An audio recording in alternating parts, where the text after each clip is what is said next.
nossa palestra é sobre um texto na carta aos Hebreus que fala sobre a obediência cristã. Dois versículos no capítulo 13 de Hebreus nos chamam a atenção. O versículo 7, nessa carta, nos diz: lembrai-vos dos vossos guias, os quais vos pregaram a palavra de Deus, e considerando atentamente o fim da sua vida, imitai a fé que tiveram. Depois, mais adiante, o autor de Hebreus, no versículo 17, nos traz as seguintes palavras: obedecei aos vossos guias e sede submissos para com eles, pois velam por vossa alma, como quem deve prestar contas, para que façam isso com alegria e não gemendo, porque isso não aproveita a vós outros. Ao longo da história, nós tivemos muitos abusos na interpretação do texto de Hebreus, capítulo 13. Foi ou tem sido muitas vezes usado exatamente para tentar forçar uma conformidade a algum tipo de proposta de ortodoxia, de uma facção ou de uma seita.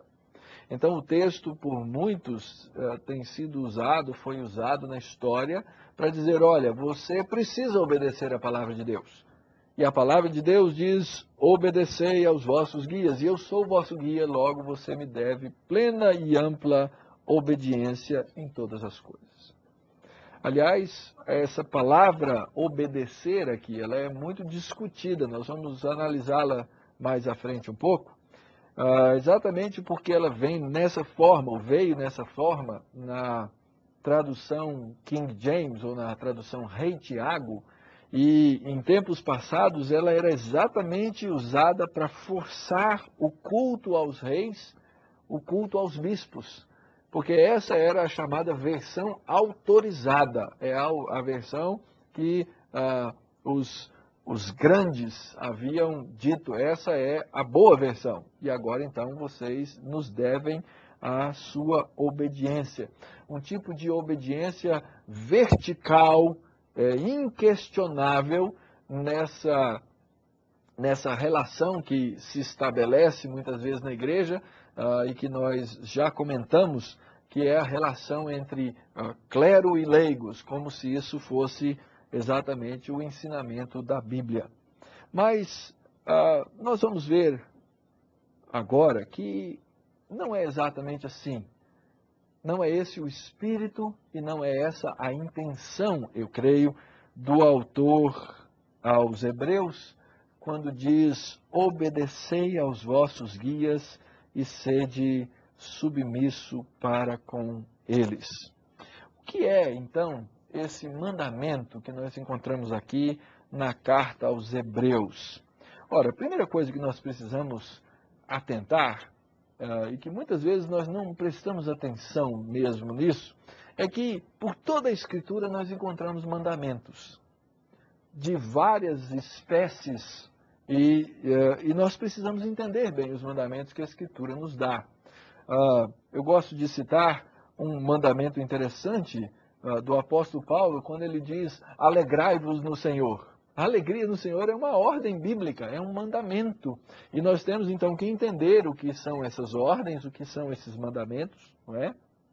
E entender que aqui dentro desse contexto é uma ordem porque o verbo aparece no imperativo, e eu não tenho aqui uma simples sugestão do autor bíblico, uma simples recomendação, mas eu entendo que há aqui uma ordem.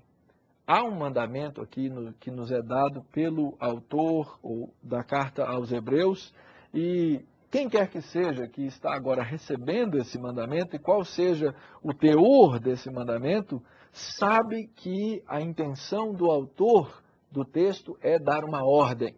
Então, a primeira coisa que eu quero deixar bem clara para todos nós é que esse é um mandamento da lei de Deus. E o mandamento da lei de Deus, ele precisa ser ensinado, ele precisa ser aprendido pelo povo de Deus, mas, sobretudo, ele precisa ser aplicado da forma correta. Porque quando nós não aplicamos da forma correta, é aí que acontecem os abusos, é aí que acontecem os perigos, é aí que acontecem as distorções que vão trazer prejuízo no meio da igreja, no meio do corpo de Cristo. Logo, é fundamental que nós entendamos o que é que o autor quer aqui nos ensinar, nos dizer, para que uma vez nós compreendendo isso, possamos ensinar corretamente. Um mandamento, quando ele é interpretado de forma errada, ele acaba fazendo com que as pessoas desenvolvam na sua vida espiritual, na sua vida eclesiástica, coisas que Deus não quer que façamos. E muitas vezes as pessoas enganadas acabam cometendo pecados que, por estarem enganadas, nós chamaríamos de pecados involuntários. Se você for ler o livro de Levítico, você vai observar que lá havia exatamente as ofertas pelos pecados involuntários. Eu creio que uma dessas situações é quando alguém involuntariamente interpreta a Escritura de maneira errada e aplica de maneira errada. Por outro lado, continua sendo pecado. E é necessário que aqueles que enxergam esse pecado alertem esse indivíduo. E o livro de Levítico também nos traz instrução exatamente sobre esse tema. Quando alguém comete um pecado e outra pessoa vê, ela tem obrigação de vir àquele que cometeu o pecado, seja voluntário ou involuntário, e alertar essa pessoa para esse pecado que foi cometido. Logo, precisamos entender aqui quem deve obedecer esse mandamento e o que é o mandamento. Ora, o texto foi escrito para a comunidade dos hebreus, não é? E nós precisamos então entender que, de forma geral, esse texto foi escrito para a igreja. E esse então é agora um mandamento que nós podemos entender, é um mandamento para a igreja como um todo. E aqui então os crentes que receberam a epístola aos hebreus precisam obedecer o mandamento que lhes foi dado.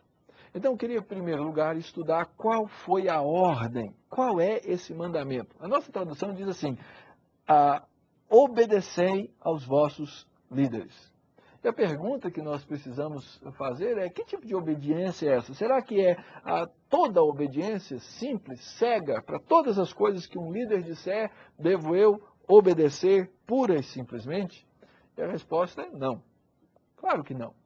Essa obediência cega e impensada a absolutamente tudo é uma marca das seitas.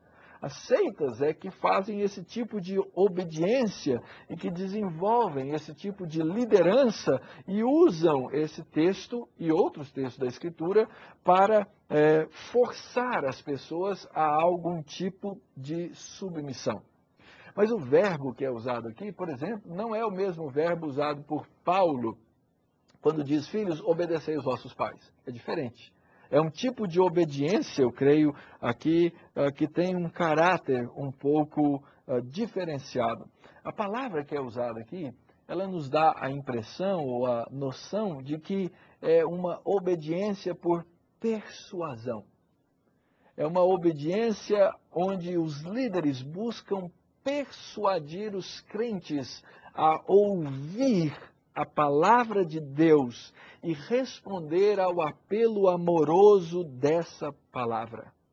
É por isso que nós vamos encontrar no próximo verso o autor dizendo: orai por nós, pois estamos persuadidos